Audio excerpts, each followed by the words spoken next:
Tuesdays with Morrie, by Mitch Albom. Introduction.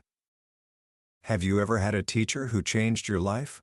Not just someone who taught you math or history, but someone who saw you? Someone who looked past the awkward teenager you were and saw the person you could become? 16 years after his college graduation, Mitch Albom, a man who had become a wildly successful, nationally syndicated sports columnist, was flipping through TV channels late one night. He was living a life most people would envy, filled with deadlines, fame, and money. He had a nice house on a hill, fancy cars, a portfolio of investments. He was, by all measures, a success. But he was also disconnected, too busy for old friends, too wrapped up in his own world to remember the promises he'd once made. And then, he heard a familiar voice from the television. A TV anchor asked the question, "Who is Morrie Schwartz?" And Mitch froze. Because he knew. Morrie was his favorite professor from college, a man he had promised to stay in touch with, and a man he hadn't spoken to in 16 years. And now, Morrie was on national television, talking about his own approaching death. What follows is the story of a final class, a class with only one student. It took place not in a lecture hall, but in an old man's study, by a window with a small hibiscus plant. The subject wasn't sociology. The subject was the meaning of life. And today, I'm going to share with you the profound, timeless lessons from that final classroom. By the end of our time together, you won't just understand the story of an old man and a young man.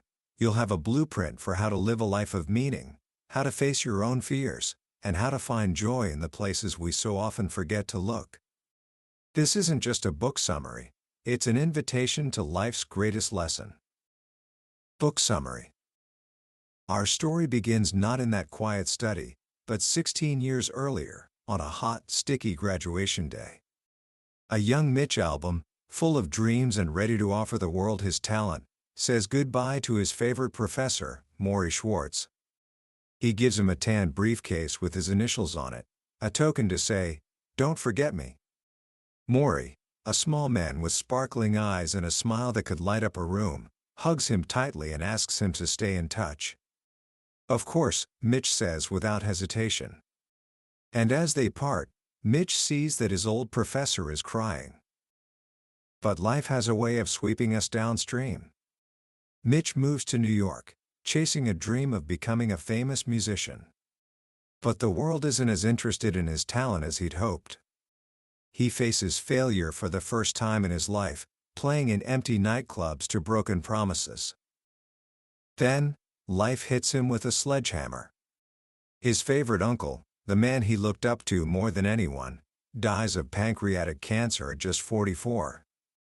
Mitch watches his hero wither away in pain, and he feels utterly helpless. That experience changes him. It convinces him that time is a precious commodity, a drain emptying too fast.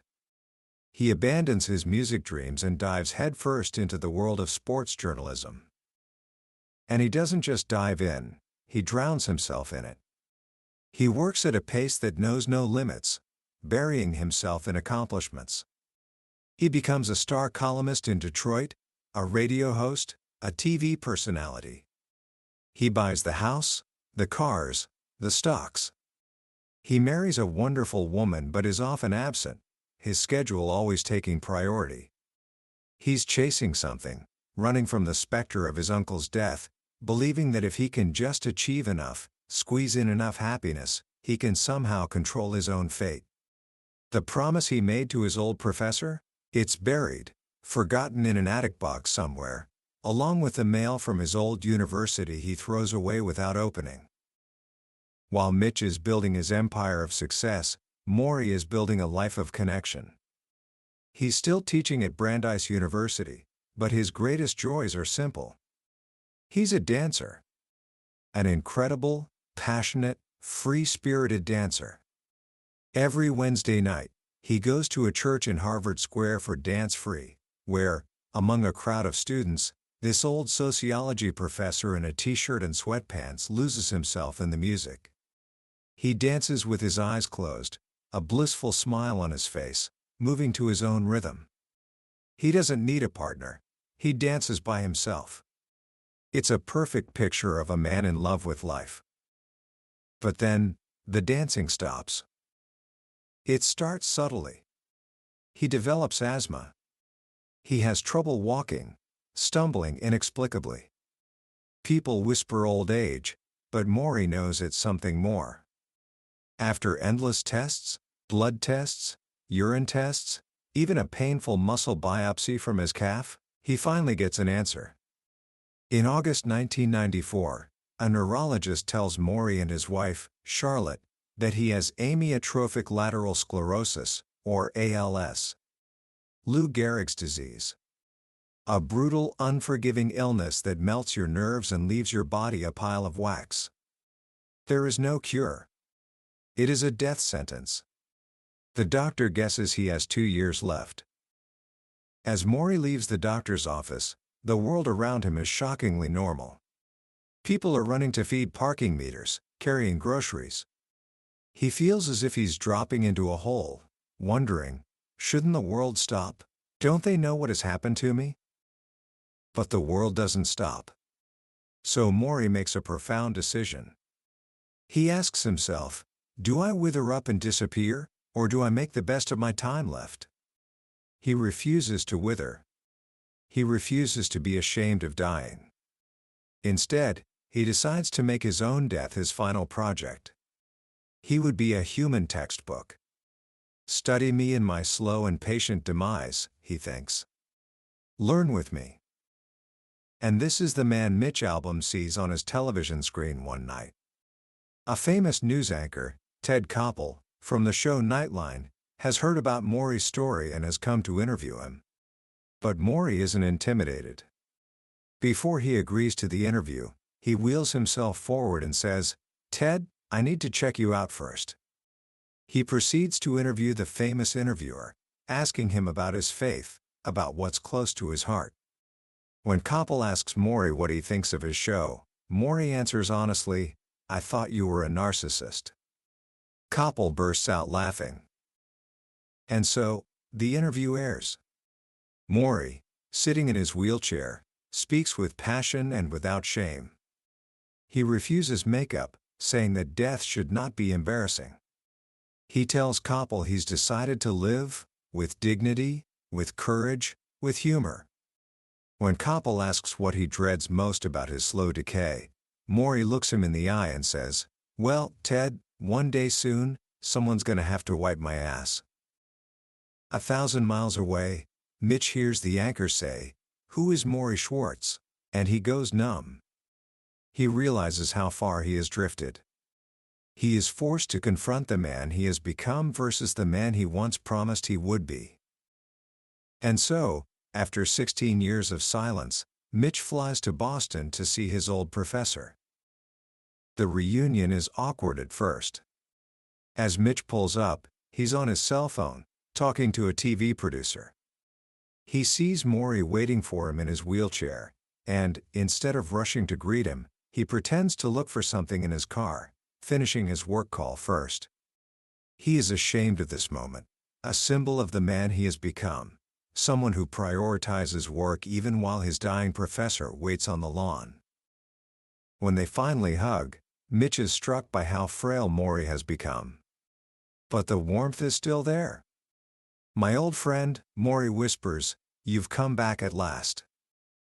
Inside, Morrie doesn't waste time. "Mitch," he says softly, "you know that I'm dying. Shall I tell you what it's like?" And just like that, without either of them realizing it, their last class had begun. That first visit turns into a weekly pilgrimage.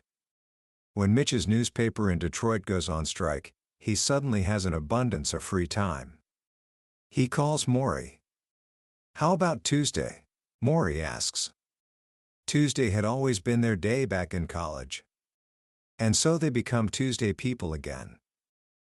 Every Tuesday, Mitch flies from Detroit to Boston, bringing bags of food, a small gesture of care for a man who can barely eat solid food anymore. At first, He thinks he is doing this for Morrie.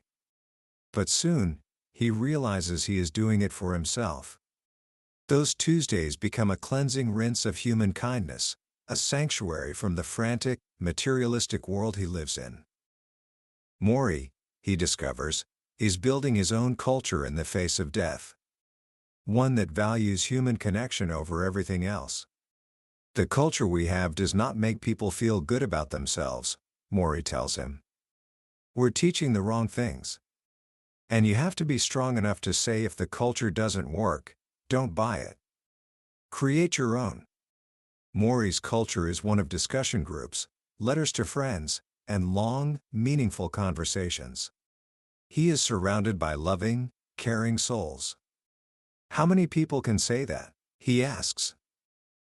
Mitch starts to see his own life through Morrie's eyes. He had traded his dreams for a bigger paycheck and hadn't even realized he was doing it. What happened to me? He asks himself. Morrie's questions are gentle but piercing. Have you found someone to share your heart with? Are you giving to your community? Are you at peace with yourself? Are you trying to be as human as you can be?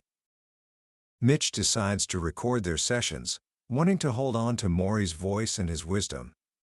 On the plane ride home one day, he makes a list of topics, the big questions he wants to discuss with Morrie before it's too late: death, fear, aging, greed, marriage, family, society, forgiveness, and a meaningful life. This list becomes their curriculum. And so, the final class unfolds, Tuesday after Tuesday. They talk about feeling sorry for yourself. Morrie admits he mourns his decaying body every morning. I give myself a good cry if I need it, he says. But then I concentrate on all the good things still in my life. A little each morning, a few tears, and that's all. He sees himself as lucky, because unlike so many people who die suddenly, he gets the time to say goodbye. They talk about death. Morrie's philosophy is simple yet profound. Everyone knows they're going to die, he says, but nobody believes it. If we did, we would do things differently. He says the best way to prepare is to follow the wisdom of the Buddhists. Imagine a little bird on your shoulder that asks you every day, is today the day? Am I ready? Am I being the person I want to be? By accepting that you can die at any time, you learn to be more involved in your life while you're living. And he offers his most important mantra: once you learn how to die, you learn how to live. They talk about family. There is no foundation, Morrie says, no secure ground, upon which people may stand today if it isn't the family. He tells Mitch that without the love and support he gets from his wife and 2 sons, he's not sure he could endure his illness. He quotes his favorite poet, W.H. Auden, "Love each other or perish." This lesson hits Mitch hard. He has a younger brother in Spain, who is also battling cancer, the same kind that killed their uncle. But his brother has pushed the family away, insisting on fighting his battle alone. Mitch is torn between guilt and anger, and he buries himself in work to cope. Morrie, in his wisdom, seems to understand this unspoken pain. They talk about emotions. Morrie teaches Mitch the art of detachment. It isn't about ignoring your feelings, but the opposite. You let the experience penetrate you fully, he explains. That's how you are able to leave it. You dive into your fear, your grief, your love. You experience it completely. And only then can you step back and say, all right, I have experienced that emotion. Now I need to detach from that emotion for a moment. It's a way to feel without being controlled by your feelings.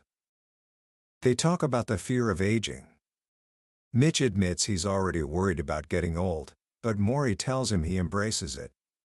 Aging is not just decay, you know. It's growth, he says. He argues that those who are always wishing they were young again are living unfulfilled lives. If you found meaning in your life, you don't want to go back. You want to go forward. He explains that he is every age he's ever been, all at once. I'm a 3-year-old, I'm a 5-year-old. I'm a 50-year-old. I've been through all of them. How can I be envious of where you are, when I've been there myself? As the weeks pass, Morrie's body continues to fail. He loses the ability to feed himself, to move his hands, to use the toilet on his own. Yet, his spirit seems to grow stronger. He begins to enjoy his dependency, finding a childlike comfort in being cared for. He starts to see his body as just a shell, a container for his soul. On their 12th Tuesday, they talk about forgiveness. Morrie tells a story about a dear friend, a sculptor named Norman, who had made a bust of him years ago. They had a falling out after Norman failed to call when Morrie's wife had a serious operation. Morrie, out of pride, refused to reconcile, even when Norman tried. Then, Norman died of cancer. I never got to forgive, Morrie says, his voice choked with tears. It pains me now so much. He tells Mitch it's just as important to forgive ourselves for the things we didn't do. Make peace, he says. You need to make peace with yourself and everyone around you. And then, in one of their most poignant moments, Morrie looks at Mitch with tears in his eyes. If I could have had another son, he whispers, I would have liked it to be you. Mitch, who has built stone walls around his heart, feels them crumble. All he is afraid of now is saying goodbye. Their final Tuesday together is not a class, but a farewell. Morrie is confined to his bed, as small and withered as a child. He can barely speak, his voice a thin rasp. Mitch holds his fragile hand. I don't know how to say goodbye, Mitch confesses. Morrie pulls Mitch's hand to his heart. This is how we say goodbye. He looks Mitch directly in the eye and manages one final lesson. Love you, he rasps. I love you too, Coach, Mitch replies. As Mitch's eyes well up, he sees his old professor give a final, faint smile. Morrie had finally made him cry. Morrie died on a Saturday morning. He had fallen into a coma, but he waited. He waited until everyone he loved had left the room for just a moment to get coffee. And in that moment of solitude, he let go. He died as he had lived in his final months, on his own terms, peacefully, and without causing a spectacle. The funeral was held on a damp, windy morning. As Mitch stood by the grave, he looked at his watch. It was Tuesday. The teaching, however, did not stop. Not long after Morrie's death, Mitch finally reached his brother in Spain. He told him he loved him, words he had never said before. A few days later, his brother sent him a funny, rambling fax, signing off with a joke. And Mitch laughed until tears ran down his eyes. The connection he had longed for was finally rekindling. The last class had ended, but the lesson was just beginning. The teaching goes on. Commentary. As we close the book on Tuesdays with Morrie, it's worth asking why this simple, quiet story has become one of the most beloved memoirs of our time. It has no car chases, no corporate takeovers, no dramatic plot twists. Its power lies in its profound simplicity and its unflinching honesty. Morrie Schwartz gives us a gift that our modern culture rarely offers. A chance to pause and reflect on our own lives through the lens of someone who has reached the end of his. He reminds us that the frantic pace, the endless pursuit of more money, more status, more things, is a distraction from what actually nourishes the human soul. His lessons aren't new. They are timeless truths we've heard in different forms throughout history. But hearing them from a man who is actively dying gives them an urgency and a clarity that is impossible to ignore. Morrie strips away all the noise and shows us what remains at the end: love, connection, forgiveness, and the peace that comes from a life lived with purpose. This book is a powerful antidote to the anxieties of our age. In a world that glorifies youth, Morrie teaches us to embrace aging as a process of growth, not just decay. In a culture that fears death and hides it away, Morrie invites us to look at it, to understand it, and to use it as a tool to live more fully. And in a society that often feels individualistic and disconnected, he champions the power of community, family, and what he calls our investment in the human family. So, what can we take away from this final class and apply to our own lives, right now? Here are 3 simple practices inspired by Morrie's wisdom. First, try Morrie's little bird on the shoulder exercise. For just a minute each day, ask yourself the questions Morrie proposed. Is today the day? Am I ready? Am I being the person I want to be? This isn't about being morbid, it's about creating a sense of gentle urgency. It's a reminder to live with intention, to make sure your daily actions align with your deeper values, so that you have fewer regrets down the line. Second, practice the art of being fully present. The next time you're with someone you care about, a friend, a parent, a sibling, make a conscious effort to put away your phone and just listen. Look them in the eye. Don't think about what you're going to say next or what you have to do later. As Morrie said, "When I'm with you, I'm with you." This simple act of giving someone your undivided attention is one of the most profound gifts you can offer, and it will deepen your relationships in ways you can't imagine. And third, consciously create your own culture. Identify one thing our society tells you is important that doesn't actually make you feel good about yourself. Maybe it's the pressure to have the latest phone, or to look a certain way, or to be constantly busy. This week, consciously choose to reject that pressure. Instead of scrolling through social media, call a friend. Instead of buying something new, spend time in nature. Take one small step to build a life based on your own values, not the values being advertised to you. That was the book summary of Tuesdays with Morrie by Mitch Albom. We certainly touched on the core lessons today, but I'll be honest with you, a summary is like looking at a photograph of a beautiful meal. You can see what it's made of, but you can't taste it. The true nourishment comes when you experience the book for yourself. It's in the quiet moments, when Morrie's humor or a particular piece of wisdom lands in a way you didn't expect. This summary is your invitation to the table. If anything we've talked about today has stirred something in you, I encourage you to grab a copy. Reading it isn't just about learning, it's an experience that can genuinely change the way you see your life. The link to the book is in the description. Also, if you found this journey valuable, please show your support by hitting that like button and subscribing to the channel. That way, you won't miss our next exploration into another life-changing book from the billionaire's bookshelf. Let's keep growing together.